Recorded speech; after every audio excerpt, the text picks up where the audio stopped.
The amendment is not adopted. Without objection, a motion to reconsider is laid on the table. For what purpose does the gentleman from Virginia seek recognition? Mr. Speaker, I ask unanimous consent that the Committee on the Judiciary be discharged from further consideration of H.R. 3190 and ask for its immediate consideration in the House. Is there objection to the consideration of the bill?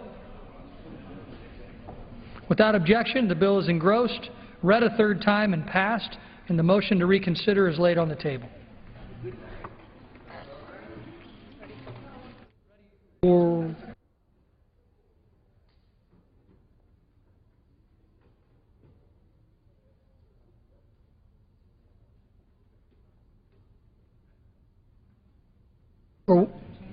Chair will now entertain request for 1 minute. For what purpose does the gentleman from Pennsylvania rise? Mr. Speaker, request unanimous consent to address the House for 1 minute and revise and extend. Without objection. The gentleman is recognized for 1 minute. Mr. Speaker, prior to being elected to Congress, I worked 28 years as a health care provider. Through working to provide patients with the best possible care, one of the earliest lessons I learned principles was do no harm. The nation would benefit greatly if those elected to public service followed the same principle. Unfortunately, this principle has been seriously violated throughout the government funding debate. Mr. Speaker, the American people were harmed when President Obama failed to come to the negotiating table until 11 days after the shutdown occurred. The American people were harmed when the administration purposely sought to win the shutdown by causing as much pain as possible before seeking to reopen the government. I quote, "It's a cheap way to deal with the situation. We've been told to make life as difficult for people as we can. It's disgusting," end quote, stated an angry Park Service ranger in Washington, according to the Washington Times. This is not public service. This is public injustice. It is time to do no more harm. It is time to end the politics and start solving problems. The American people deserve as much. And I yield back the balance of my time. For what purpose does the gentleman from California seek recognition? To address the House floor for 1 minute and to revise and extend my remarks. Without objection, the gentleman is recognized for 1 minute. Mr. Speaker, the devastating effect of the shutdown is now rippling beyond the federal workforce. Last week it was learned that scientists at Lawrence Livermore and Sandia National Laboratory who work as federal contractors will be furloughed this week. This is the largest employer in the 15th Congressional District, and their job is to uphold the national security mission of the United States, maintain our nuclear weapons stockpile, and provide energy security.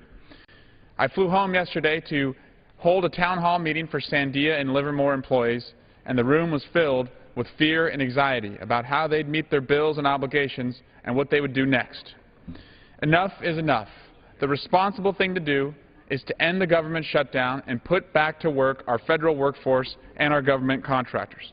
I've sent a letter to Secretary Ernie Moniz at the Department of Energy asking that we guarantee back pay for the furloughed workers at Lawrence Livermore and Sandia National Laboratory. This ripple will continue as long as this shutdown goes on. The responsible thing to do is to end this shutdown, make sure that the cause of science is advanced at Lawrence Livermore and Sandia, and we put back to work these hard-working individuals who are serving a national mission. Thank you, Mr. Speaker, and I yield back. Gentleman yields back. For what purpose does the gentleman from Texas seek recognition? Ask unanimous consent to address the House for 1 minute. Without objection, the gentleman is recognized for 1 minute. Mr. Speaker, I received the following email from a constituent who forwarded me comments from a former government worker. As a former government employee, I have worked for the government for over 40 years. During that time, I became familiar with requisitions, bidding, and awarding contracts. It is time-consuming with bean counters and pencil-neck bureaucrats. A request takes months, not days or even hours. But in less than 8 hours of the shutdown, miraculously, professionally printed 3x4 signs with logos appeared all over the country in thousands, saying, "This park facility closed due to government shutdown." There hadn't been a government shutdown in 17 years. These signs had to be designed, requisitioned, and bids had to go out, approved, and contracts signed. Then the signs were made and distributed. Either this is the most efficient thing the federal government has ever done, or this quick shutdown was planned and determined months ago. Mr. Speaker, if the writer is accurate, this is an interesting and odd coincidence. don't you think? And that's just the way it is. I yield back. Gentleman yields back. Any more requests for 1 minute? The chair lays before the House the following personal requests.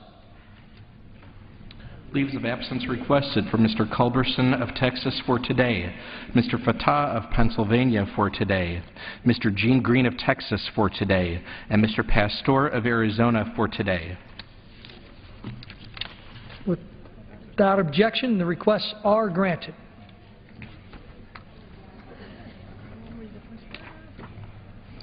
Under the Speaker's announced policy of January 3, 2013, the gentlewoman from Missouri, Mrs. Hartzler, is recognized for 60 minutes as the designee of the Majority Leader.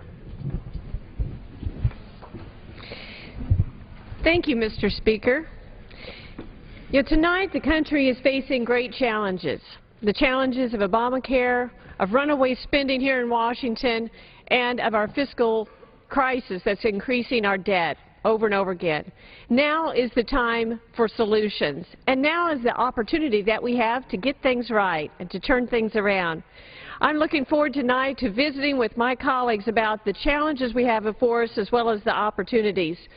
You know, this situation that we're in today kind of reminds me of a story that I heard a few years ago, and I think it's very fitting to this time in history. This is a true story. There was a man who went hunting with his dog many years ago. And as he walked through the great outdoors and came back from his hunting trip, he noticed that his pants were covered with something that in Missouri we call cockleburrs. And if you're not from Missouri or that part of the country, it's basically a weed and it leaves very prickly seed pods that are about the size of a dime. And they will stick to anything from your clothes to your pet's fur or anything else that happens to brush against it as it passes by the weed. So this man got to looking at all of these cockleburrs on his pants and his dog when he got back, and he was trying to, pull them off and clean them off. And then he stopped a minute and got to look at that cockleburr, and he got to thinking, what is it that causes this cockleburr to stick so well? And he wondered, is there a way we could use that same format to help provide some solutions? He thought about some friends who had arthritis that had trouble buttoning up their shirt and or zipping things. He thought about young children, and they had trouble fastening things together. And he thought, I wonder if we could take this challenge of this cockleburr and make an opportunity out of it. And you know what? He did. He invented something we all use every day called Velcro. And he's laid the groundwork for what I think we need to do here in Washington, is take the challenges before us and use it as an opportunity in this point in history to create a better health care system that addresses the Americans' needs, that gets spending under control, makes government more efficient and more effective, and that also addresses our long-term debt and reverses course so that we will get out of debt as a nation and balance the budget. This is the opportunity that we have before us.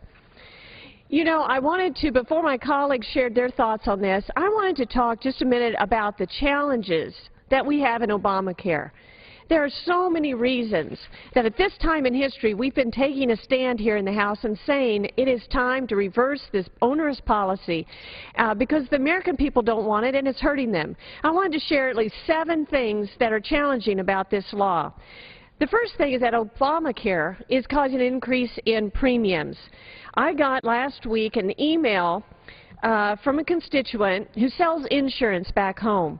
And they were very distraught because they had a constituent come in, or a customer, excuse me, who wanted to renew their health insurance.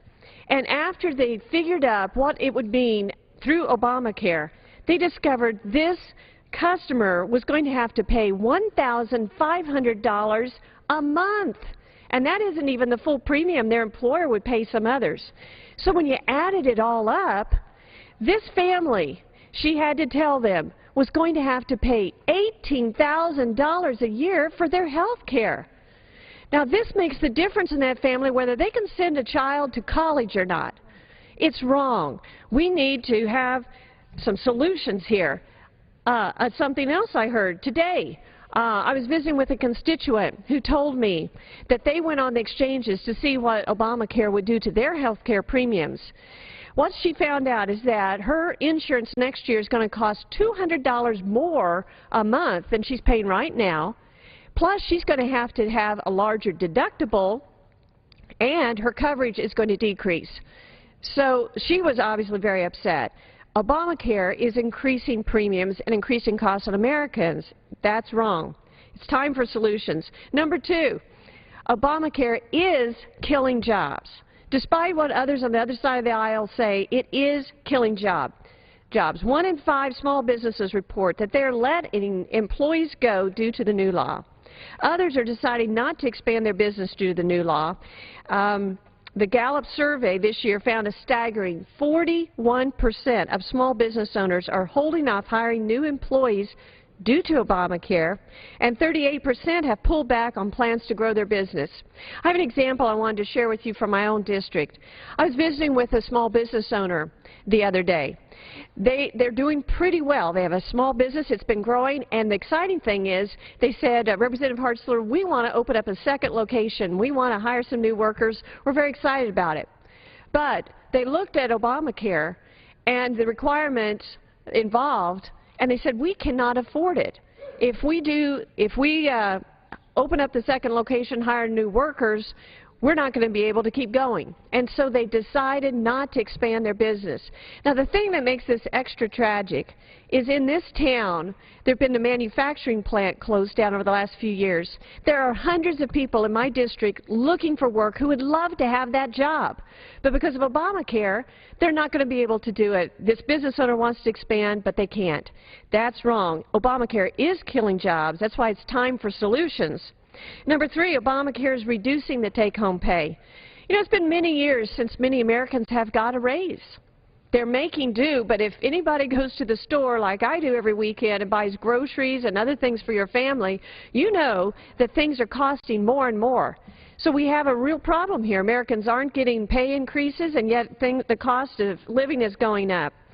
There are many businesses that are cutting back on their employees' hours because of Obamacare to get them under the 30-hour requirement. In fact, the U.S. Chamber of Commerce Small Business study showed that 27% of businesses have and will cut hours to reduce from full-time employees to part-time. So we're becoming part-time America because of this law. Just today, I got an email from a large business owner in Missouri. And here's what they said. It validates this very point. It says, well, as one of the largest outstate employers in Missouri, we are not expanding or hiring. Our health insurance costs will increase by an estimated $800,000 in 2014 due to Obamacare. Despite significant reductions in coverage for our employees and reducing hours to less than 30 hours per week where we can. Our taxes have gone up, regulations are overwhelming, there's no end in sight. It is happening.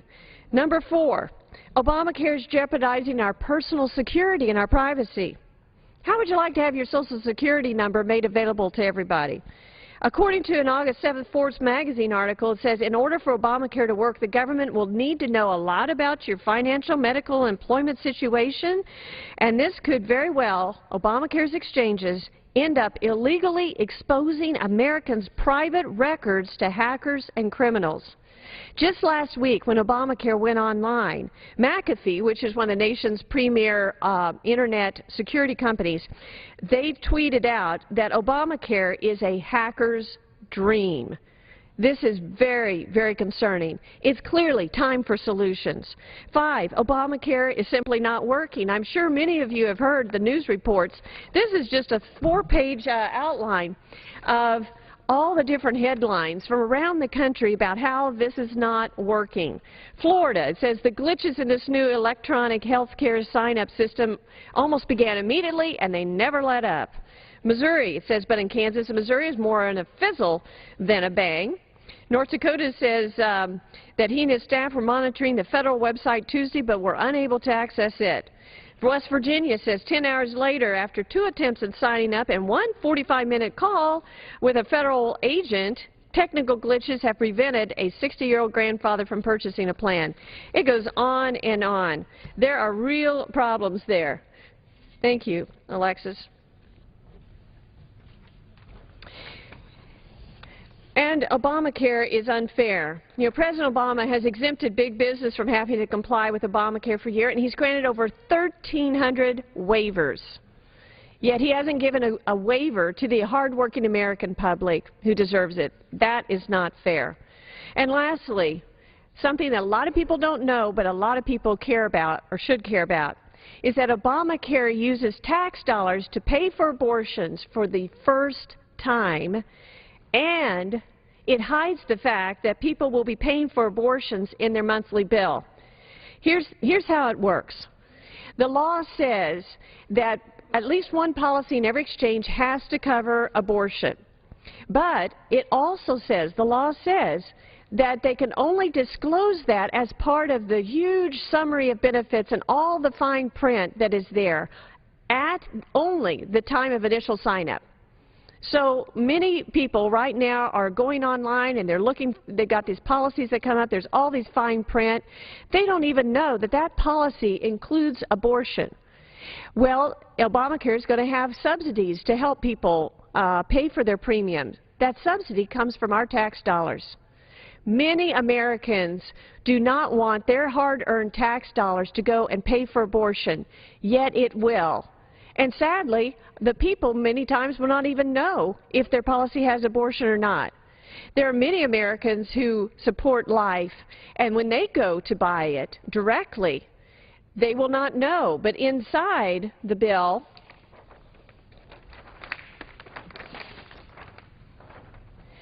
not only does it cover abortion, but Obamacare has what's called a secrecy clause in it that specifically says that that charge for the abortion fee cannot be listed in their monthly bill. So many pro-life Americans who value life unknowingly will buy an insurance policy that is covering abortion, and every month they will be paying their own hard-earned dollars to go towards abortion. It's just wrong. So clearly we need some solutions. And you know, Republicans do have solutions. We are putting forth a health care bill that replaces and is better than Obamacare. It allows for increased access and lower costs. And you're going to be hearing more about it in the days to come. But we call it the American Health Care Reform Act. There are better solutions. So we've got a lot of challenges with Obamacare, but this is our opportunity to make it better for the American people. And that's what we're going to do. We also have the challenge of huge debt crisis at this time in history. I know many of my colleagues here are going to share about that. But we've got to quit spending money we don't have. People at home are tightening their belt. It's time for Washington to do that too. And this is where we're at tonight, Monday night, October 14th, 2013. How this is going to play out, we don't know. But I know I'm going to continue to fight for positive solutions that are good for the American people. I'm going to be looking for opportunities to take the cuckoos of life and look at it and say, is there a way we can turn this around and make something good out of it? And I believe that's where we are right now. We can make something good of this situation. It's been hard on Americans. It's hard on families. There's a lot of uncertainty. It's been hard on us as members of Congress. But we can make something better than has ever happened before from this country. We can produce a health care bill that the American people deserve. We can rein in this runaway spending and get it right, make government more efficient and more effective. And we can address our debt crisis. We can do it. That is our challenge. That is our opportunity. That's why we're fighting. That's why we're here tonight. And I want to thank my colleagues who've stayed tonight to share their thoughts on this important time in history, this Monday night that we're at. And I'd like to yield to my friend from Utah, Chris Stewart. Go ahead. I would like to thank the gentlewoman, Representative Hartzler, for sharing the floor with myself and other colleagues tonight. It's an honor, and especially on a topic that all of us know and recognize that is so very, very important. Dean Acheson once said, "The negotiation in the classic diplomatic sense assumes parties are more anxious to agree than they are to disagree." For the past 2 weeks, President Obama and Senator Harry Reid have made it very, very clear that they are much more anxious to disagree than they are to agree with the Republicans. a situation that has very honestly prevented sincere negotiations. It's impossible to work out a deal when one party just sits on the sidelines and won't talk, like we have experienced over the last few weeks with the President. Now, we heard rumors this afternoon that the President has finally begun to negotiate with the Republicans. I hope that that is true, because our founding fathers established a system that was intended to be deliberative. Whether you agree or disagree with the President, this much we know. He has been willing to push our nation toward an economic crisis, all for the sake of a political agenda. When this happens, every American loses. It doesn't have to be this way. It shouldn't be this way. For 14 years, I was an Air Force pilot, which was, by the way, the coolest job in the world. I loved doing that. At one point, I was selected to be a member of the START verification team, Strategic Arm Reduction Talks. Of course, we were working with the Russians during this time. They would come to my base to verify that we had complied with elements of the START treaty. Now, during the 1990s, the Russians were not our friends. And by the way, Mr. Speaker, I would cautiously add that today the Russians are not our friends either. Now, these were, in some cases, tense and very carefully orchestrated events. But we did them. We extended a hand of trust and fellowship between two nations that had very little in common, that had much to lose if they did not develop a working relationship. Now, Mr. Speaker, if we could do it then between the Russian and the U.S. military, surely we, with the Republicans and the President, we could do the same thing now. The President is the leader of this nation. He has a responsibility to lead. But part of leadership is being willing to sit down and in a sincere way be willing to listen to the other side. And the President has failed in this responsibility, and the nation has paid a price. Before being elected to Congress, I was the president and owner of a small company.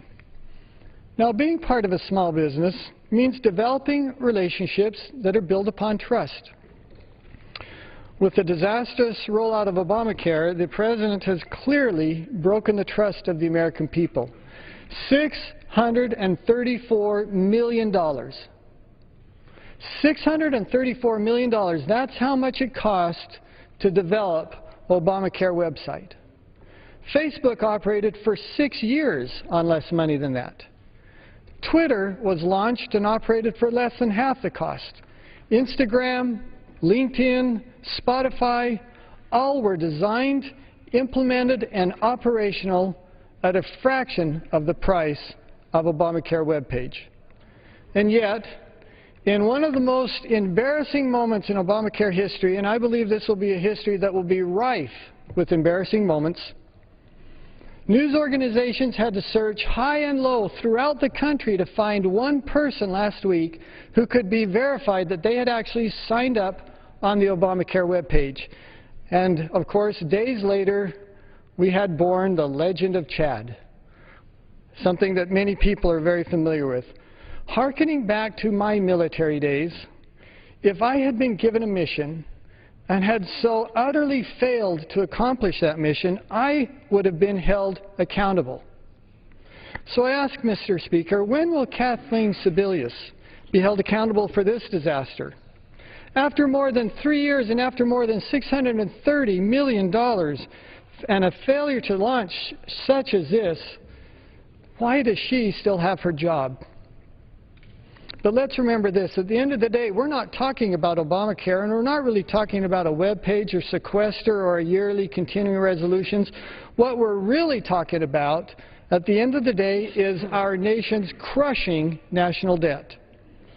Our national debt is now approaching $17 trillion. Now, President Obama congratulates himself on having reduced the debt by half. But listen, when you run up a debt of 1 year in office of $1.2 or $1.3 trillion, when you have nearly 4 years in a row of a greater than $1 trillion annual deficit, and then you congratulate yourself because you cut it to $600 or $700 billion, that is not something to celebrate. Now is the time to work together towards a balanced budget and actually beginning to pay down that debt. Yeah, this is a tough decision, but we were elected to make tough decisions.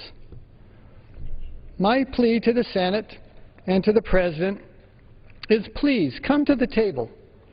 Let's start the conversation now about how we can put our fiscal house in order. Time is running out. And with that, once again, Ms. Hartzler, thank you for letting me share the time with you, and I yield back my time. Yep. You bet. Thank you, Chris. I really appreciate your perspective as a former Air Force pilot. I think what you said about leadership is very, very true, and it's time for the President to show some leadership and for us to get together and to talk about this, and that's why it is time for solutions. So thanks for sharing those things. Now I want to yield some time to my good friend from Louisiana, Steve Scalise, who is chairman of the Republican Study Committee and a real leader here in this House, and I certainly appreciate you sharing tonight. So I yield my time to you. Well, thank you, and I want to thank the gentlelady from Missouri, Ms. Hartzler, for her leadership as the chair of the RSC's Communications Committee for leading this effort to talk about real solutions. And of course, today we're in day 14 of a government shutdown, a shutdown that has seen Republicans bring proposal after proposal after proposal to fund government. In fact, Mr. Speaker, I want to point out there are more than 20 bills now that have been passed by the House of Representatives to fund all or parts of the federal government. 20 bills.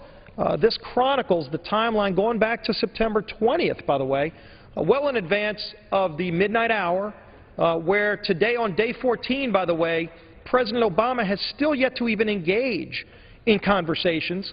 In fact, we went to the White House Thursday to meet with the President, sat in a room with him for an hour and a half. Simple offer was, Mr. President, we'll increase the debt ceiling. All we're asking is for you to start talking, just to agree to have conversations. And unfortunately, Mr. Speaker, we left that meeting without the President even being willing to start talking.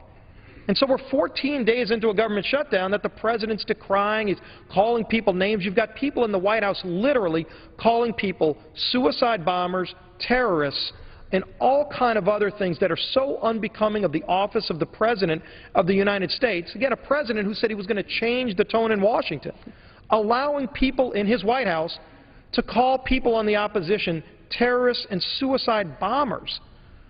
And yet he refuses to even sit at the table and negotiate our differences while we've passed 20 different bills to fund all or parts of government.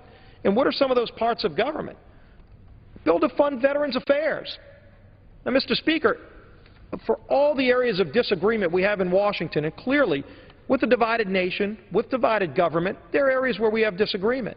But we should all be able to come to the table and say we ought to fund our veterans while we're negotiating our differences on the things that we disagree upon. And yet we sent the bill over to the Senate to fund our veterans, and Harry Reid tabled that bill, Mr. Speaker.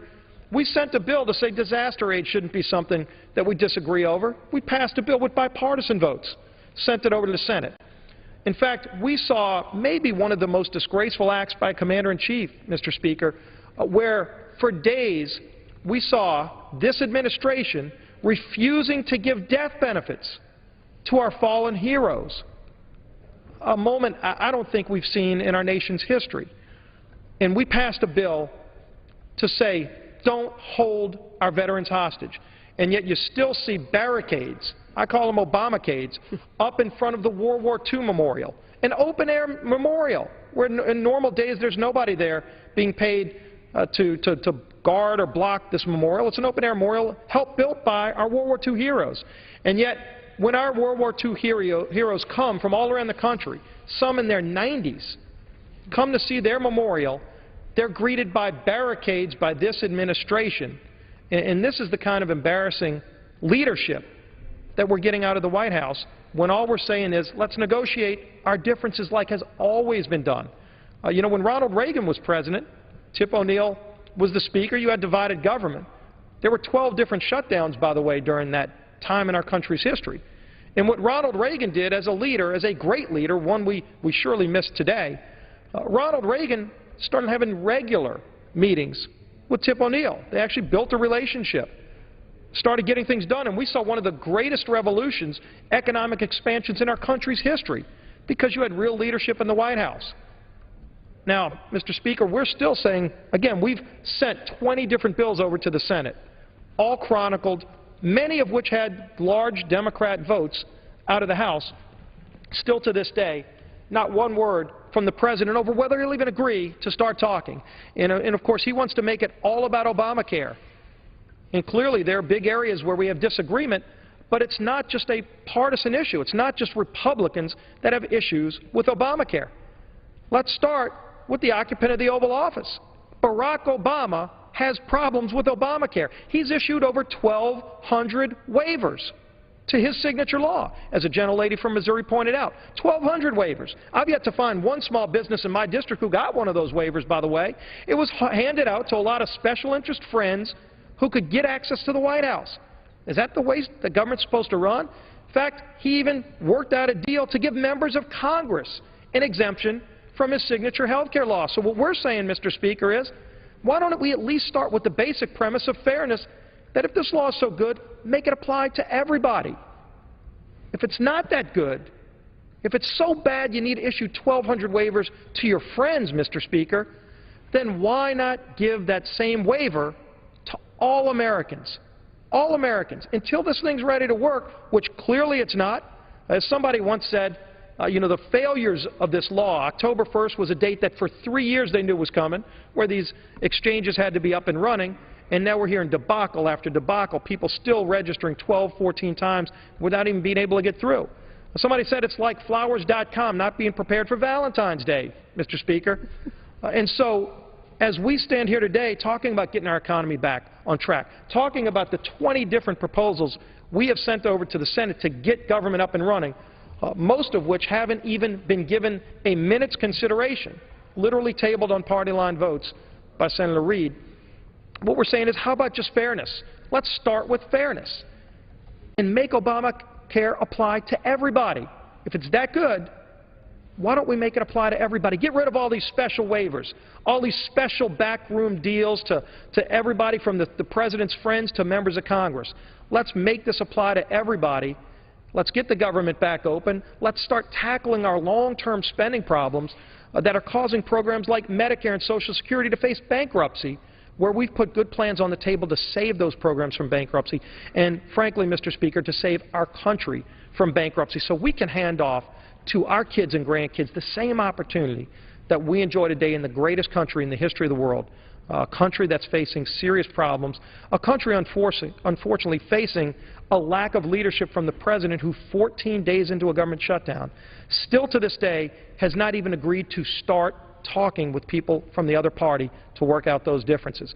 So again, I thank the gentlelady from Missouri for creating this forum to talk about solutions, and my other colleagues in the Republican Study Committee that have been bringing forward solution after solution to get our economy moving again and restore the greatness that this country knows is there, that beacon of light that we're all fighting for here tonight on the House floor. With that, I yield back to the gentlelady from Missouri. Thank you very much, gentlemen. Well said. Talking about the leadership that we have been providing here in the House, I think it's very important that people know we proactively worked to make sure government stays open. We passed these bills way before October 1st. Unfortunately, we haven't had leadership from the White House or from the Senate willing to come together. But thank you for bringing that up. And in fact, something that a lot of people don't know is at this point in the House of Representatives, we have already passed 1/3 of all the appropriations bills in the continuing resolution. We have been passing bill after bill to keep this government open, to fund it, to make sure it keeps going and working for the American people.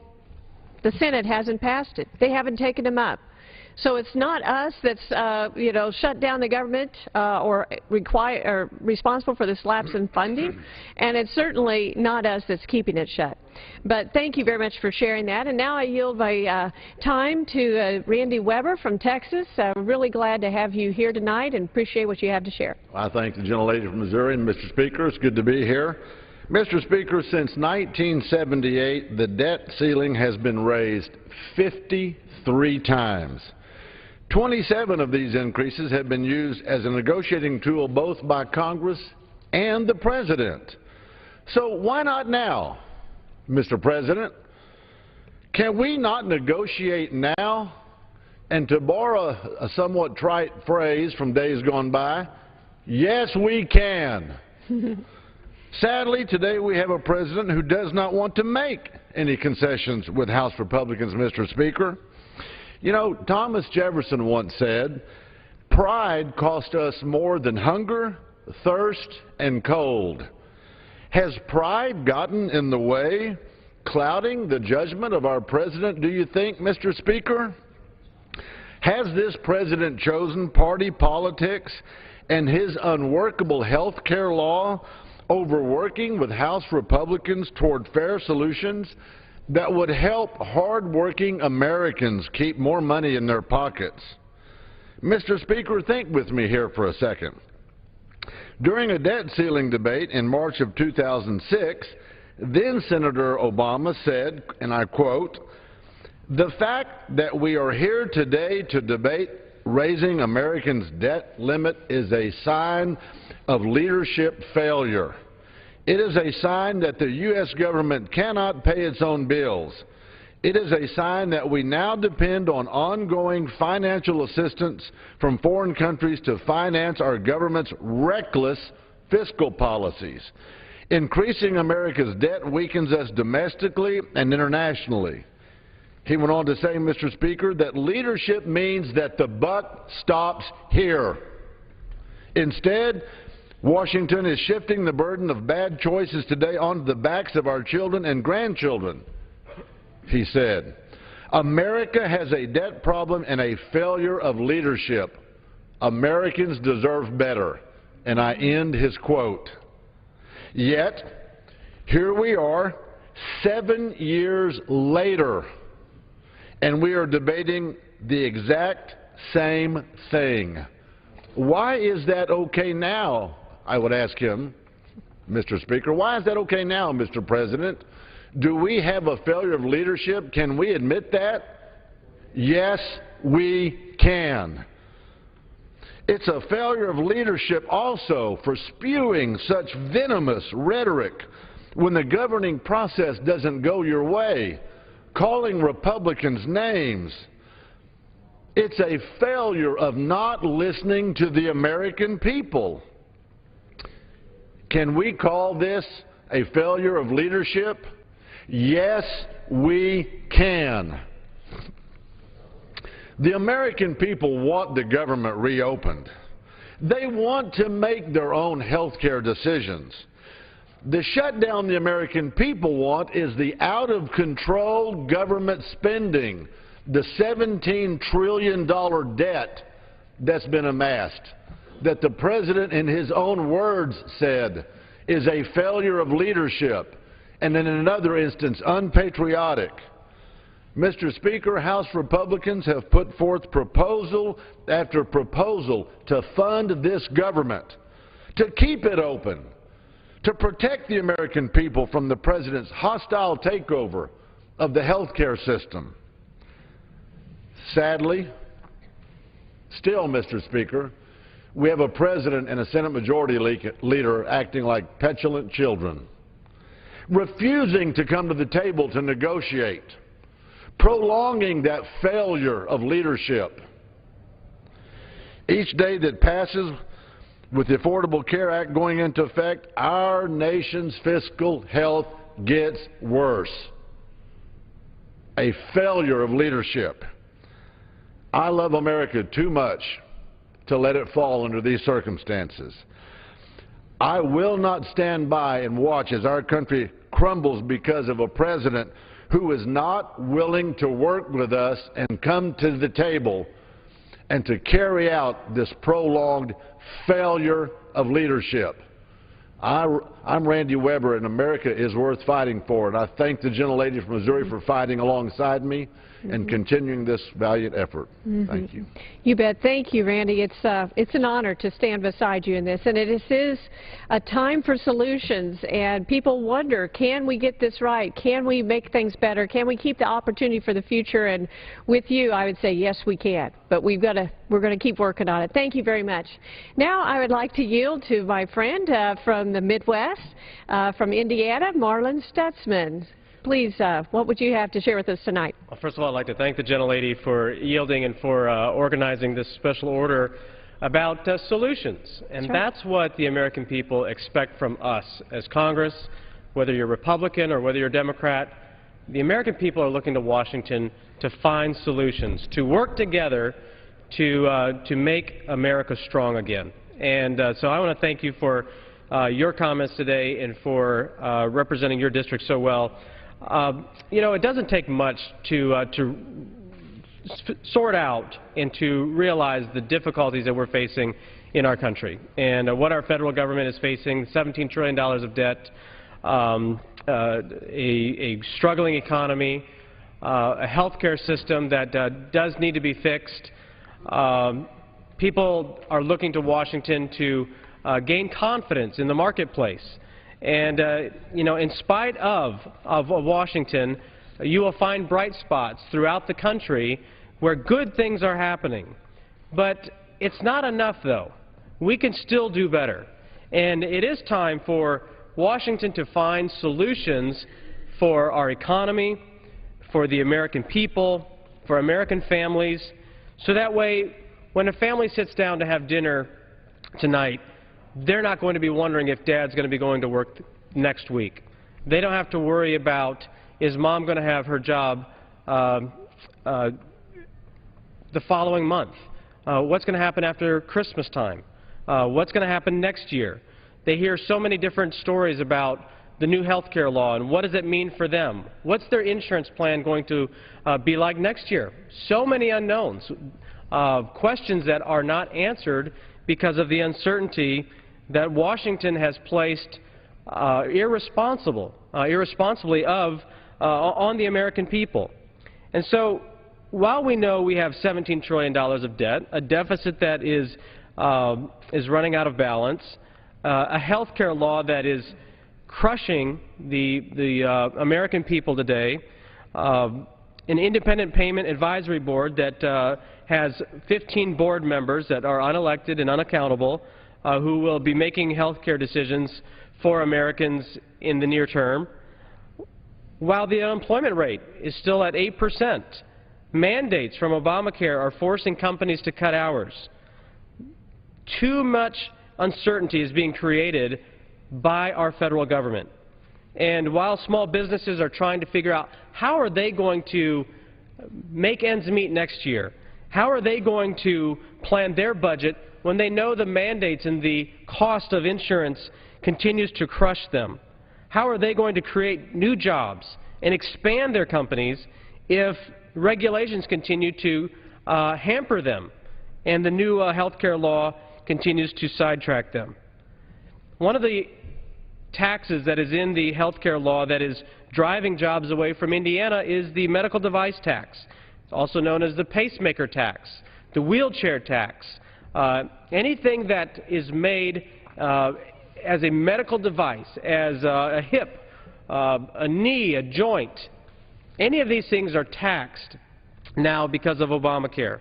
And it's over 20,000 jobs just in Indiana.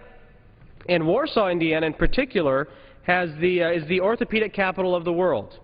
It is the home to Zimmer, Biomet, DePuy, Paragon, so many other companies that are doing such remarkable work for the betterment of Americans.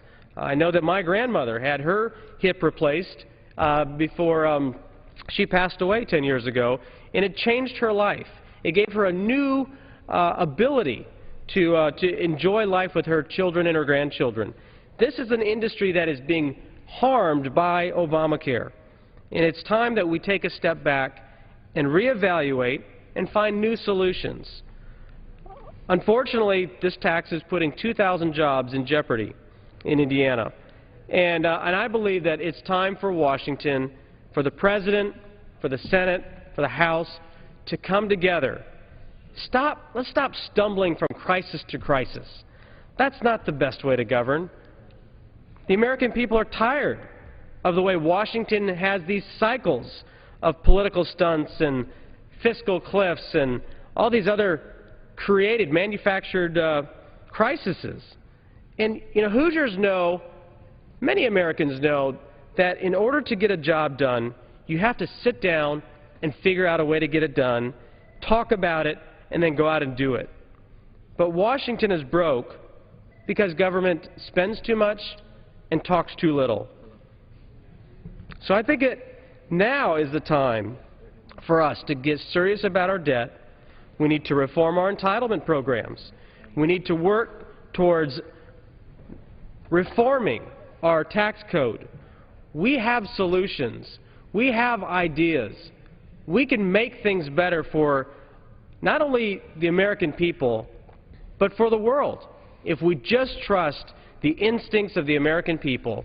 And if we'd follow those instincts and follow the example of the American people, the federal government would be in a much better place today. So it is time for solutions, and I want to thank the gentlelady for yielding and for her leadership on this issue tonight. You bet. Thank you very much, Marlon. That is right. It is time for solutions, and I very much appreciate you bringing up the concern with the taxes. We hadn't talked about that yet tonight, but the 20 new taxes that's in Obamacare, and especially, as you point out, the medical device tax, which is just very onerous, killing jobs all over. But the statement you said that it's going to stick with me most tonight, I hope the American people remember, I love what you just said, that Washington is broke because it spends too little, it spends too much, and it talks too little. Well said. Thank you very much for sharing your thoughts. Now I would like to yield to my friend from Michigan, Carrie Bentley-Volio, and look forward to hearing your thoughts tonight. Thank you. I'd like to thank the gentlelady from Missouri for the opportunity to speak on this important issue. Mr. Speaker, I stand before this chamber today to talk about the Democrat shutdown. In the House, we are standing strong to prevent Obamacare from hurting people. Just today, the Detroit Free Press, a liberal-leaning paper, reported that 2 health insurance companies are dropping the low-cost plans for 146,000 Michigan families due to Obamacare. This will cost each of these families thousands of dollars per year more to be covered by Obamacare-approved health care plans. That's unacceptable. Our government is shut down because the extreme liberal Democrats refuse to negotiate and have rejected bills to keep most of the government open. This behavior reminds me of a spoiled child having a temper tantrum who run to the room and slam the door shut, refusing to come out until their demands are met. This is no way to behave and is a disservice to all Americans. Mr. Speaker, they are obsessed with forcing health care legislation, which they are exempt from, onto the American people. They want 2 classes, the majority who live under Obamacare and the elite who use their connections to get waivers. By refusing to fund veterans, to keep the parks open, or support pediatric cancer research, Senate and House Democrats are showing whose side they're on, and it's not the American people. I plead with my responsible adult Democrat colleagues. It's not too late. Let's move forward. Join the rest of the American people and support equality under the law. Thank you. I yield back my time. You bet. Thank you, Kerry, and thank you for your leadership. I know you've been going down to World War II Memorial, helping to open up the barricades for our honor flights coming in, and it's sad that we have to do that. But thank you for your leadership in that. Now I'd like to turn to one of your colleagues from Michigan, Bill Huizenga, and yield time from him as much as he'd like. Thanks. I appreciate my good friend from Missouri putting this together and having this conversation. This is a conversation we need to have with the American people. There's obviously a lot of misinformation that's going out over the airwaves, as we've talked about a number of times, and I think that people are looking for that information. And I know I've been tweeting out a few of the articles that have come across on my iPhone here. So for those of you out there watching, at Rep. Huizenga, I'd love for you to follow me and take a look at this Time for Solutions hashtag that we have going here. Because it is talking about some of those challenges as well as the solutions I think we're all looking for. And I appreciate you pointing out to my friend and colleague from Michigan, Carrie Bentley-Volio, who is a great veteran himself of Iraq as well as earlier times, and he's done a couple of tours. And for me, that World War II memorial was something very special to be able to be a part of. That first day, there weren't television cameras around, there wasn't media, there wasn't anybody around except for those of us who cared about making sure that our veterans had an opportunity to go in and see a memorial that they earned. And I'll tell you, as someone who's the son of a disabled World War II veteran, a man who suffered a B-24 crash in Italy in 1944, I can tell you I know how powerful it is. I know how powerful it is for him, how powerful it was for his buddies that he was able to go to the memorial with, and for me as a family member to be along on that very special day.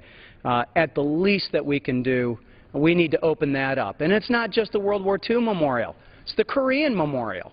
I had a chance to bring a group of veterans from Grand Rapids area in my district and in and around Kentwood and those areas. And we went down to the World War II memorial. We also went to the Korean memorial. That's where most of them were. They were greeted with no crowds, but the same barricades, as well as a park ranger, who was in a very tough spot. He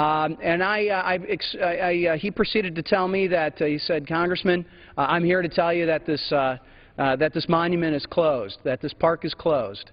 And I said, well, respectfully, I'm here to tell you that I'm going to help my constituents exercise their First Amendment rights. And opened up that barricade, and we were able to get some people in there. Today, as I was coming in, I drove past the Martin Luther King Memorial. Same thing. There was buses lined up on the street with their flashers going. And there was a tremendous number of people in there exercising their First Amendment right, civil disobedience that had gone in. The gate was kicked open, and they were in there, going and seeing that memorial to a great man the way that it should be, open and available right now, without the excuses, without the rented barricades, without those other things. But I also want to touch a little bit on the health care side. As we're going through this, I appreciate you saying it's not just challenges but also the opportunities. And frankly, we need to be talking to each other to get to those solutions. This hashtag Time for Solutions is very timely. We've had a Senate leader who has said absolutely no negotiations, none. Well, now we're finally getting there. But I think because they're hearing from their constituents back home that we need you to be talking. Same with the White House. I think the White House even came around a little sooner than what the Senate leader did. But it's time to make sure that we are having these negotiations and these conversations. Well, a lot of us know the challenges. Many of them are very well known. The sign-up glitches that happened. Glitches might be charitable, shall we say, on what was going on. But you know, something that one of my colleagues from Michigan, the chairman of the Intelligence Committee, Mike Rogers, had put forward an op-ed not that long ago, and I have a copy of it here that I was reading, and you know, he's talking about the privacy threat. If you look at the hub, the data hub that is being built, you know, our health care records are going to be exposed to a tremendous number of people. Your privacy information, your private information, health care information, yours, mine, all the constituents that are out there watching this, their information, your information is at risk. Your information is at risk. And it's time that we do something about it. Now, who hasn't heard if you like your doctor, you can keep your doctor? Well, maybe not so much. This is one of the things I just tweeted out. CNN Money today was reporting about doctor choice and Obamacare. Not so much. This is CNN. This isn't me. This is CNN. And they're saying that, for example, there was a major insurer that was offering policies in 14 different states. And what they're saying is that they're looking at the more heavier areas of population, eliminating up to half of the doctors. Think of that. Half of the doctors that currently you could go to if you had one of their off-exchange plans won't be available to you. In a lesser populated area, it's only, quote unquote, only going to be 10 or 20% of those same doctors. I can tell you, I sat for a number of years on the Michigan Rural Health Association Board of Directors as we were looking at health care issues in Michigan, especially in the rural areas. And if you are starting to limit health care choices, even more so than what they already are in some of these rural areas, the damage that is going to be done to people and that relationship that they have with their doctor and with their health care provider, a place where you maybe have to do telemedicine just to be able to get the proper diagnosis and the things that are going on. Well, we've all heard, if you like your plan, you can keep your plan. Maybe not so much. Oh, but the plans are going to be more affordable. Well, they had the number right. There was a discussion that this was going to save $2,500 for the average family.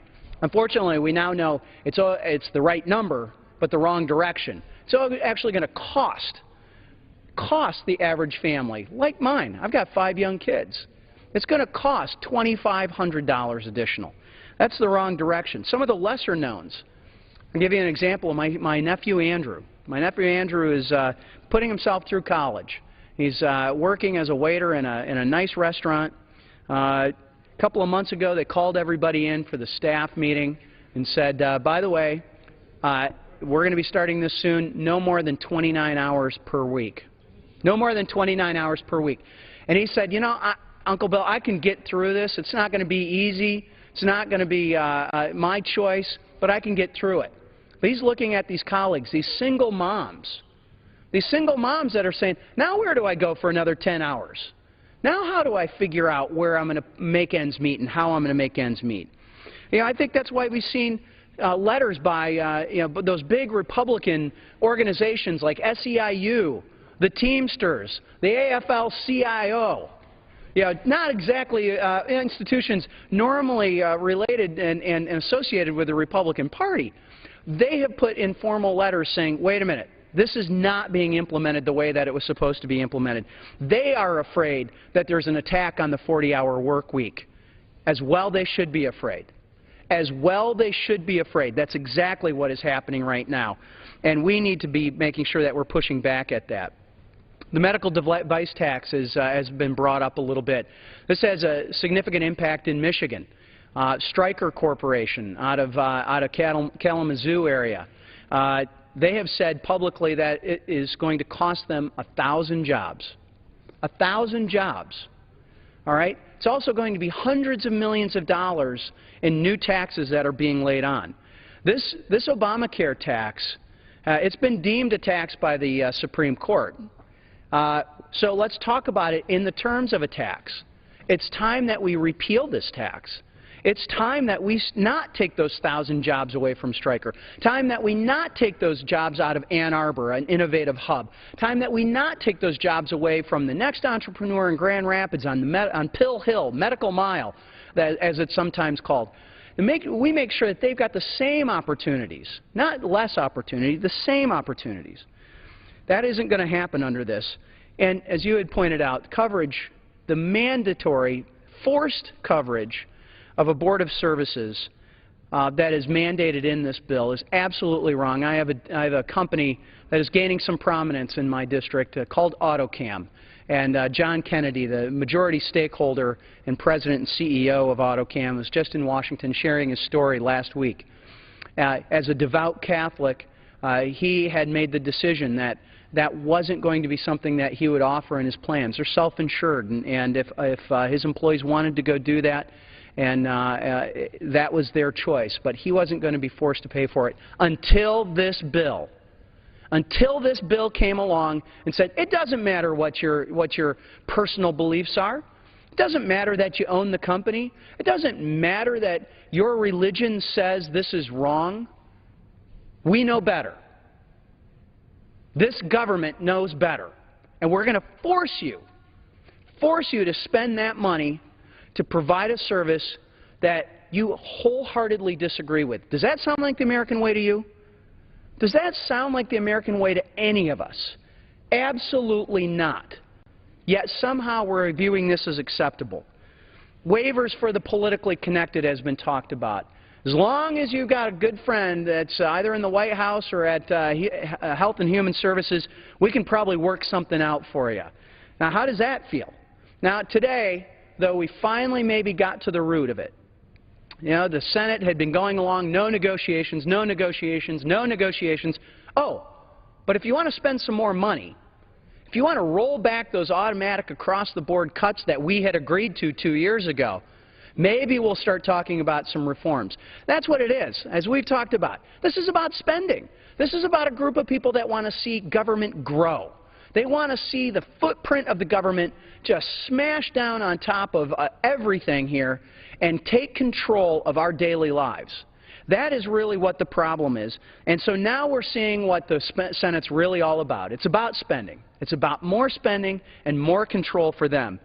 Now, that's got to stop. Now, the opportunity side. Now, I want to wrap up because I know we've got some other colleagues that are here, and we're having a great conversation. And, again, appreciate your hashtag, the time for solutions, because this really is about those opportunities. As you talked about the invention of Velcro and how we got there. You know, I've learned that most of the times you learn more from the things in life that are tough, not the easy things. Major shifts in society are not easy. They might be simple, but sometimes those simple things aren't real easy. Well, this is neither simple nor easy, and it's because it's the wrong direction. First and foremost, we need the White House to acknowledge these problems. They won't even acknowledge these problems. It's all hunky-dory, peaches and cream here in Washington, D.C. Yep, we're rolling this program out. Excuse us, we had to make sure that you don't worry about those, quote, glitches that were in the system as we rolled it out.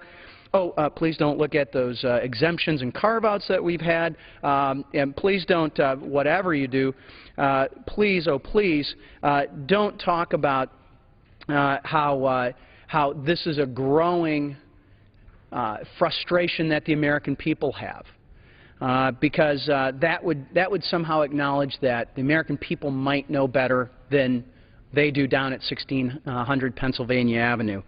You know, we have to acknowledge those problems, and words speak louder than, actions speak louder than words. You know, the words are everything's fine. The actions are very, very different, though.